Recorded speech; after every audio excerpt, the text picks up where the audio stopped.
तर युद्धात अडकलेले पुण्याचे 42 पर्यटक आज सुखरूप मुंबईत दाखल झाले। मध्यपूर्वेतील युद्धजन्य परिस्थितीमुळे हे सगळे पर्यटक दुबईमध्ये अडकले होते। प्रशासनाने या सर्व प्रवाशांसाठी विमानसेवा उपलब्ध करून दिली। आज दुपारी सर्व प्रवासी मुंबईमध्ये दाखल झालेले आहेत। काही प्रवाशांनी दुबईतला थरारक असा अनुभवही सांगितला आहे।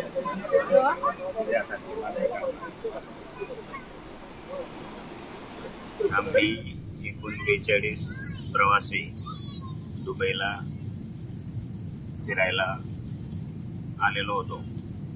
युद्धजन्य परिस्थितीमुळे परतीच्या प्रवासात आम्हाला अडचण आली आणि आमचे अडचणीची दखल घेत आपण बातम्यांमधून जी प्रसिद्धी दिली त्यानुसार आम्ही आपल्याशी संपर्क करून आम्हाला मायभूमीत परत येण्यासाठी आपण विशेष सहकार्य केलं।